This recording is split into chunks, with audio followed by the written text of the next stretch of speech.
राधे राधे, हरे कृष्णा। कैसे हो आप सभी लोग? आशा करती हूँ आप सभी परम मंगल में होगे, स्वस्थ होगे, अच्छे होगे। सबसे पहले आप सभी लोगों को हरियाली अमावस्या की बहुत बहुत सारी शुभकामनाएं। हरियाली अमावस्या देखो, वैसे तो महीने में एक अमावस्या आती है, साल में 12 अमावस्या होती हैं, लेकिन जिस वर्ष अधिक मास होता है उस वर्ष एक अमावस्या अधिक होती है। लेकिन इन सभी अमावस्याओं में जो श्रावण मास की अमावस्या होती है, इसको हरियाली अमावस्या के नाम से संबोधित किया जाता है।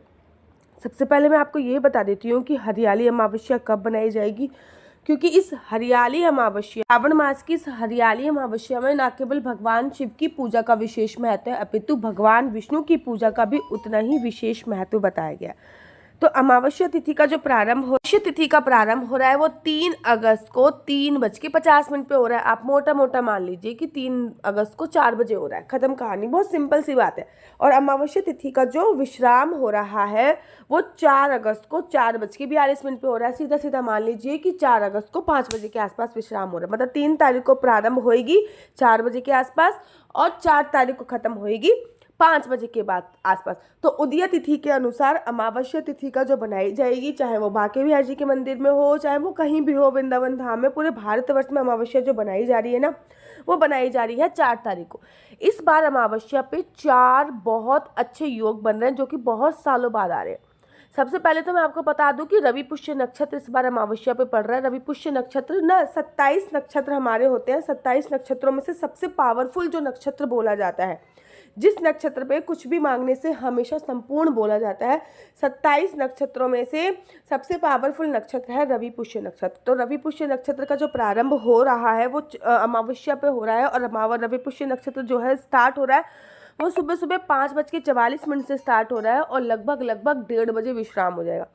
ऐसे ही बहुत सारे योग बन रहे हैं, जैसे कि सर्व सिद्धि योग का निर्माण हो रहा है, रवि योग का निर्माण हो रहा है, अमृत योग का निर्माण हो रहा है। और ये सभी जो योग हैं ये विश्राम हो जाएंगे 1:30 बजे के आसपास में। लेकिन 2 योग कंपलसरी थे। एक तो पुष्य नक्षत्र जो मैंने आपको बताया, दूसरा सर्व सिद्धि योग जो कि मैंने आपको बता दिया।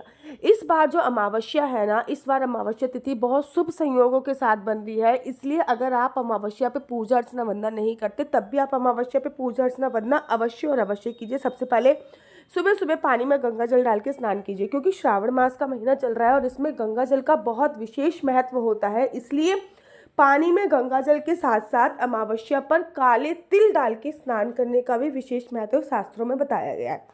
तो पानी में गंगा जल डालिए, साथ के साथ काले तिल डालिए, स्नान कर लीजिए। स्नान करने के बाद जो सुहागन महिलाएं हैं वो लाल रंग के वस्त्र पहने और जो पुरुष है वो सफ़ेद रंग के वस्त्र पहने। अब आप कहोगे दीदी काले रंग के क्यों नहीं पहन सकते? माना कि अमावस्या पे काले रंग का बड़ा विशेष महत्व होता है। हमारे श्रीधाम वृंदावन में स्थित बांके बिहारी जी के मंदिर में बिहारी जी को और राधा वल्लभ जी को हमेशा अमावस्या पर काले रंग के ही कपड़े पहनाए जाते हैं। लेकिन बोला जाता है अमावस्या पे हमारा पितृ पक्ष जो होता है, पितृलोक जो होता है वो खुलता है। जो पितृ होते हैं वो धरती लोक पर आते हैं इस कामना से कि हमारे जो पूर्वज हैं, मतलब हमारे जो अपने हैं, हमारे जो सगे हैं, वो हमें कुछ ना कुछ जरूर तर्पण करेंगे। इसलिए कहते हैं ना, पितृपक्ष में तर्पण का विशेष महत्व है। पितृपक्ष में पितरों के लिए कुछ ना कुछ जरूर निकाल लेते हैं। तो जब वो देखते हैं कि हमारी पुत्र वधू या फिर हमारी वधू लाल रंग की सुहागन वस्त्र पहने हुए है, तो वो उनको अखंड सौभाग्यशाली होने का आशीर्वाद देके जाते हैं। और जो उनके बच्चे होते हैं वो सफ़ेद रंग के वस्त्र पहनते हैं, तो सुख समृद्धि का आशीर्वाद देके जाते हैं। इसलिए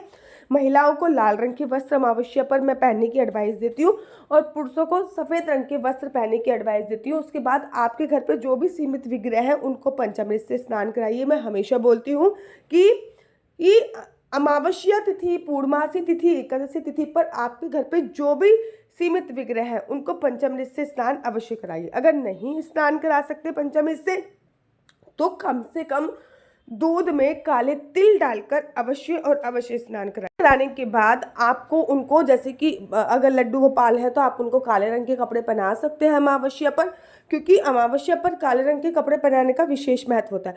अमावस्या पर पीपल और तुलसी की पूजा का विशेष महत्व शास्त्रों में बताया गया है। लेकिन अगर रविवार वाले दिन ये अमावस्या पड़ रही है तो आपको भूल कर भी ना तो पीपल की पूजा करनी है ना तुलसी की पूजा करनी है। याद रखिए, रविवार के दिन पीपल में दरिद्रता का वास होता है और तुलसी माता को श्राप मिला हुआ है। इसलिए पीपल और तुलसी की जो पूजा अर्चना वंदना है वो रविवार वाले दिन नहीं होती है। बेसिकली बोला जाता है कि अमावस्या पर पीपल का वृक्ष अवश्य लगाइए, तुलसी का वृक्ष अवश्य लगाइए, जिससे हमारे पितरों को तर्पण मिलेगा। लेकिन इस बात का भी ध्यान रखिए कि आपको जो ये अमावस्या आ रही है ये रविवार को है। इस अमावस्या पर ना तो पीपल का कोई वृक्ष लगाना है और ना ही आपको तुलसी का कोई वृक्ष लगाना है। साथ ही के साथ इस बात का भी आपको विशेष ध्यान दीजिए, पर अमावस्या जो होती है सुबह सुबह हमें देवी देवताओं की पूजा करनी चाहिए, उसके बाद हमें पितरों की पूजा करनी चाहिए। पितरों की पूजा का पर्टिकुलर एक टाइम होता है, जैसे कि 11 बजे से लेकर 2 बजे तक हमें पितरों की पूजा करनी चाहिए। इस दिन जल में काले तिल डाल के पितरों को तर्पण देने की बहुत बड़ी महिमा है। तो इस दिन आपको पितरों को तर्पण अर्थात जल जरूर समर्पित करना चाहिए। ये जो जल है ये आपको दक्षिण दिशा में जरूर समर्पित करना चाहिए। हमेशा मैं कहती हूँ कि अमावस्या पर जो खीर बनाई जाती है वो सुबह के समय मतलब 7-8 बजे 9 बजे के बाद ही बनाई जाती है। उस खीर का भोग खीर को आपको पंडित जी को भी देना होता है। उस खीर को आपको गैया को, कौए को, कुत्ते को अवश्य खिलाना होता है। ये याद रखिए, जब भी अमावस्या होती है तब भी द्वार पर कोई भी आए, चाहे तो वो कोई संत महात्मा आ रहे हैं या फिर कोई पशु पक्षी आ रहे हैं या फिर कोई रिश्तेदारी आ रहे हैं, कोई गरीब आ रहा है, कोई निर्धन आ रहा है, कोई भी हमारे द्वार पर आता है, ऐसा बोला जाता है कि उनका अपमान नहीं करना चाहिए, जिससे हमारे पितरों का अपमान समझा जाता है। और पितृ भी किसी न किसी का रूप धारण कर कर हमारे पास आते हैं। तो इस बात का ध्यान रखिए, आपको बिल्कुल भी किसी का अपमान भूल कर भी अमावस्या वाले दिन नहीं करना। द्वार पर कोई भी आया है उसको खाली हाथ नहीं भेजना है। अमावस्या तिथि पर 11 से 2 बजे के आसपास तर्पण अवश्य कीजिए। साथ ही के साथ अमावस्या तिथि पे खीर का भोग अवश्य लगाइए। गाय कुत्ते को खीर का भोग अवश्य दीजिए। अमावस्या तिथि पर सरसों के तेल में कुछ ना कुछ डाल के, जैसे कि ब्रेड पकौड़े हो गए या पकौड़े हो गए, कोई भी ऑयली चीज़ सरसों के तेल में जरूर बनाइए। और जो भी मजदूर होते हैं उनको खाने के लिए दीजिए, जिससे आपकी आर्थिक समस्या का समाधान हो जाएगा।